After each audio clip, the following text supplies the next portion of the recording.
This is the Oil Country Podcast. Presented by the Hockey Podcast Network. Every team, everywhere.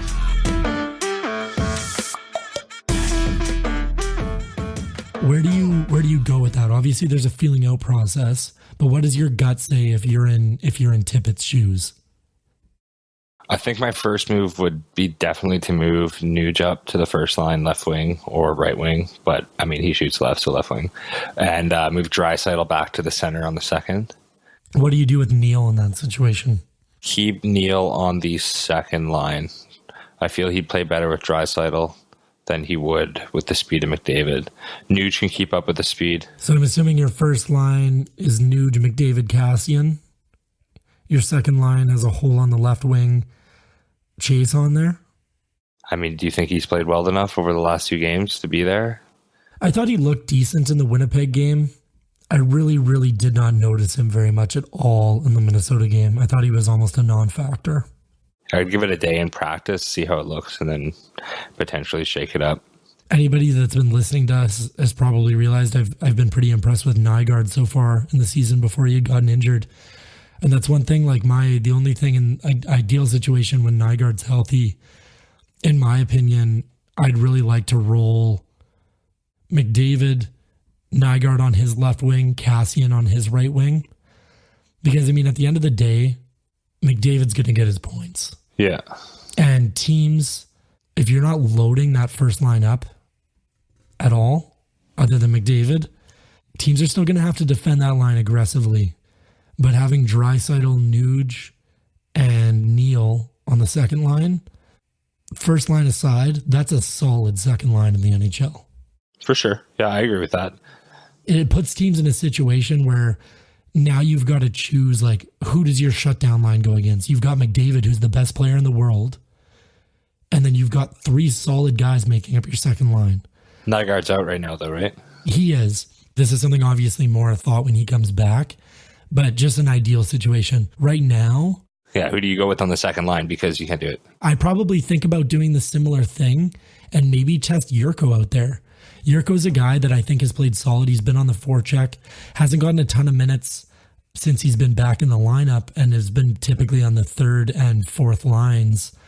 But he's a guy that has some speed and has a little bit of skill, has never been able to really fully put it together at the NHL level.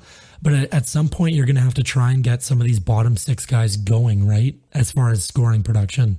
So for a game or two, especially if they look good in practice, I'd love to see a Yurko, McDavid, Cassian first line. McDavid's going to create his chances. Let's see if some of these guys can score in it.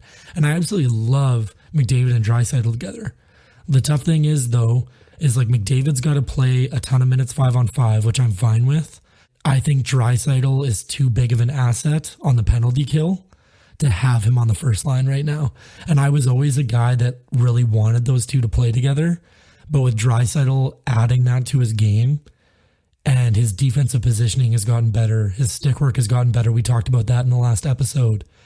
And I think he's too big of an asset on the penalty kill for him to be logging 24 minutes a night, 24 minutes plus a night on McDavid's first line.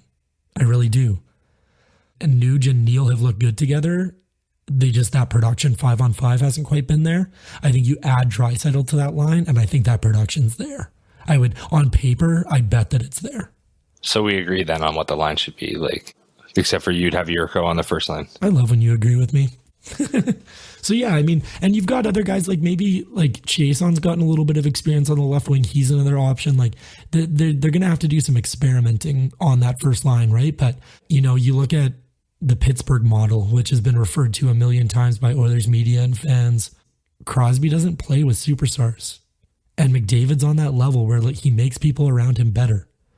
Patrick Maroon is a prime example of that. No disrespect to Patrick. I think he's an awesome player to watch, and I think he's a good NHL player, but he's not in that tier of players, right, as far as the production he had with McDavid.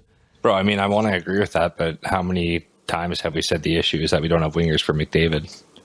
And I'm not saying that it's his fault or that he doesn't make players better necessarily, because most of the time his roster hasn't given him the line mates to even give them a chance of being better. They're straight up just not good players for the most part. He had Lucic there for 2 seasons straight, And not that he's a terrible player, but Kajula was on his line for a long time, and he probably looked the best with him. Sorry, not that Kajula is a terrible player, or not that Lucic is a terrible player? Not that Kajula is a terrible player.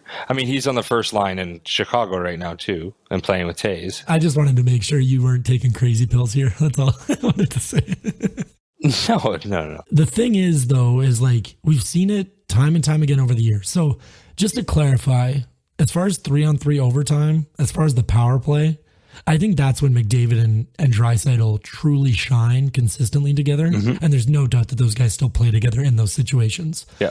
I think games where you're down in the third period, sure, load that first line, right? I have no problem with that. I think typically 5-on-5 though, and we've seen it time and time and time again over the last 4 years, you put McDavid and Dry together and they're lightning for a while. And then for some reason that's beyond me, it takes a little while for teams to adjust and realize that it's like, hey, maybe we should constantly focus on that line. 100% defense first when that line's out there. And the guys get tired, they get worn down because they're playing game after game after game, tight checking every single time that line's on the ice. Then the production kind of drops off, right? And I'm not saying anything against those players. I mean, they've been put in a situation where they've absolutely had to carry a team for a long period of time. It's not their fault. It's the secondary scoring. Exactly. I'm not saying never go back to it, but right now, I like the thought of loading that second line.